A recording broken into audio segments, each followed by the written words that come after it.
Hey,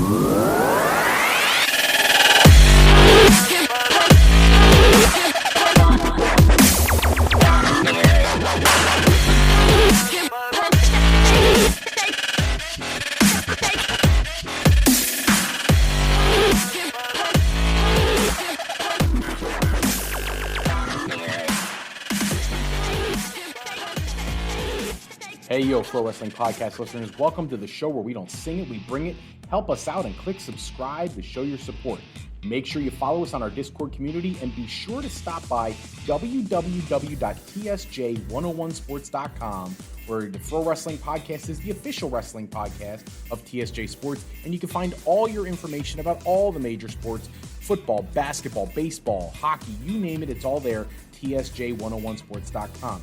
Guys, are you sick and tired of dropping $60 to $100 for the latest and greatest wrestling video game? Stop immediately. Go to Wrestler Unstoppable, available exclusively through Facebook. Create a wrestler, sign contracts, get involved in storylines, headline pay-per-views, even build your own corporation, all included in Wrestler Unstoppable, available now to all Facebook users totally free. If you want to become a member of the Pro Wrestling Podcast family and you want your name in the shoutouts like our buddy Mike in Lansdale, then go to our Patreon page at patreon.com/Pro Wrestling Podcast and sign up today. Don't forget, we have a loyalty rewards program. Any $15 a month contributor gets to co-host an episode of Going Live with me. And for our $7.50 a month contributors, you can get entered into a drawing to also co-host an episode with myself. Hello, everybody, and welcome to this episode of the Pro Wrestling Podcast. We'll be taking questions and comments through whatever chat function you have and whatever streaming service you're using. Make sure you put your questions in there, or if you want to call in and you want to give us questions for a future episode, call into the Pro Wrestling Sound Off line, 267-642-1160. Give us your questions, your comments, anything you want us to talk about. A talk-to-text service. Do that there, and we'll get to those in a future episode. Don't forget to head over to the homepage of the Pro Wrestling Podcast at prowrestling.com, where you can preview all the topics coming to our next episode. So, for today's episode, it's a big day coming out of SummerSlam weekend. Let's start at the beginning of the weekend, where we had Karrion Kross take the NXT Championship from Keith Lee. I know this has been met with a lot of criticism, but you got to keep something in mind here. Keith Lee won the championship, took it from Adam Cole, who had that legendary reign, that extremely long reign as NXT champion, and that's all fine and good, but Keith Lee needs to be on the main roster. Now, for those people who tuned into SummerSlam, you know he'll be at Raw tonight.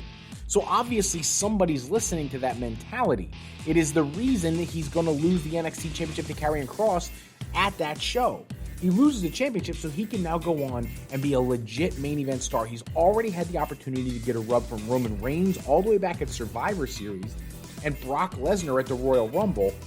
There is no reason to think that Keith Lee won't be an incredible contributor on a major brand. Get him off NXT, let him go to the main roster, and now let's develop some more people in NXT to keep that going. At the same time, back to Karrion Kross.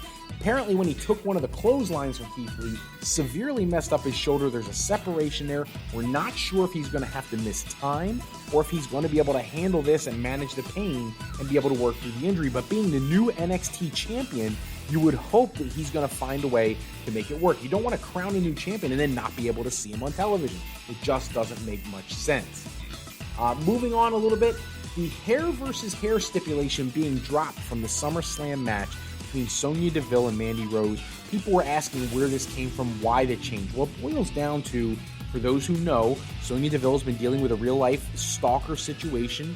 A gentleman who broke into her home, made all these terrible threats towards her and towards Mandy-Rose, who was actually at her home at the time that he broke in. And the guy has been arrested, but it has really left her rattled, and she wants to really compose her life. There is obviously the possibility that in the future she would go to, maybe through the draft or something, go to Raw or go to NXT or something.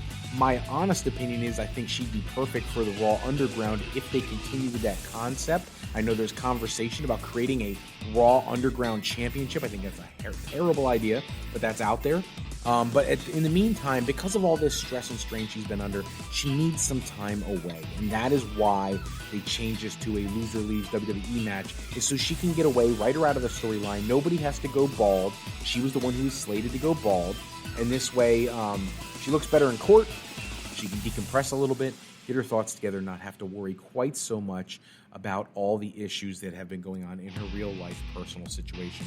And obviously our thoughts and prayers go out to her because she has been dealing with some insane stalker behavior for quite some time now. Moving on to Rene-Young, people have mixed emotions about the Rene-Young thing. People automatically, oh, she's going to AEW. And even though that's a possibility, I don't think that's the focus of why she's leaving. That young lady is incredibly talented. She's going to have opportunities in a variety of avenues, and she has a background in both acting, comedy, and in sports broadcasting. I would not be surprised to see someone like ESPN or somebody swoop in and sign her to a big money contract. Does that mean it's going to preclude her from working for AEW? I don't think so at all. I think at some point you probably would expect to see her show up there along the way, but I don't think that's the primary reason she's leaving. She has now been marketed in a way that she's going to command good money and a great salary, and this will be a way for her to get away from the WWE umbrella. She's got a great start from them. She obviously was very appreciative. Her message that she sent out on Twitter to all her fans was very heartwarming. Lots of response and support from the WWE locker room. So we wish her well in her future endeavors, as they always would. But I think this is more about a major career decision and not just a lateral move to AEW. I think she's looking to do something bigger. Back to the NXT thing, the Adam Cole-Pat McAfee match was off the chart. I thought it was fantastic, especially considering the limited knowledge that Pat McAfee has. I thought the bit where he did the backflip off the turnbuckle and then leaped right back up to the top rope, I thought that was incredible. And the big news coming out is it was not planned. They didn't work through their match. They didn't design the match ahead of time. They did this on the fly. That's old school wrestling, and that's a tribute to Pat McAfee really being a student of the game and to Adam Cole for being able to pull that off. That's incredible, and it makes the match even more impressive.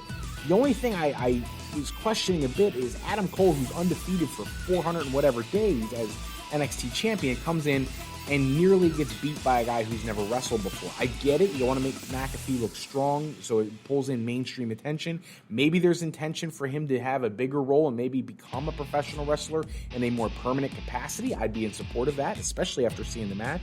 But I just find it a little odd that we see someone who previously had nothing to do with the WWE umbrella going in, or I shouldn't say the WWE umbrella. He hasn't had a wrestling background. Walking in and instantaneously being so good that he could take the 400-day reigning NXT champion to the limit. I just think it's a little much. Much in the same way that I felt about Dominic and Seth Rollins at SummerSlam. For those who didn't watch SummerSlam, that was actually a pretty solid match as well. You know, I had very little to complain about when it came to the SummerSlam situation. I thought they did a very good job with the matches. I thought the matches came off very crisp. I thought Dominic hit the moves he needed to hit to be believable. But again, he's a brand new wrestler taking it to one of the best in the game. I think maybe it was a little bit much. I love that Asuka won the Raw Women's Championship. I did not like it that Bayley retained hers, but obviously it's building to a Bayley versus Sasha match. That's long overdue to begin with. Not that they've never wrestled before, but they need to do something since Bayley's turned heel. I really thought Asuka was going to walk away with both championships. I thought that would have been very funny, and I thought that would have been very poetic.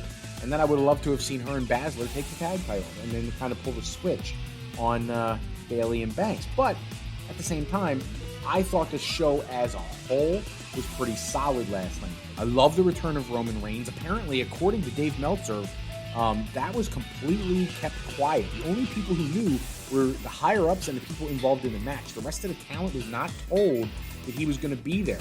I thought that was incredible. I love that the-fiend got the Universal Championship back. I think that's long overdue as well. Not that I didn't like Braun as champion. I do. But I think the-fiend got ripped off when he got taken out of the championship picture for Goldberg, so he can then go on and do the cinematic thing with Cena at Mania, which I love the cinematic thing with Cena, but I just wish it would have been as he was the Universal Champion. I don't think he needed the Goldberg involvement. Who, by the way, Goldberg is obviously signed now. He made it clear the other day. He is signed through 2023 with WWE with 2 appearances per year. So we've got at least 4 more matches. He's used up both his matches this calendar year. We've got at least 4 more Goldberg matches. And I think it's interesting. He feels like he's creating a different side of his character as opposed to tarnishing the legacy of his original character.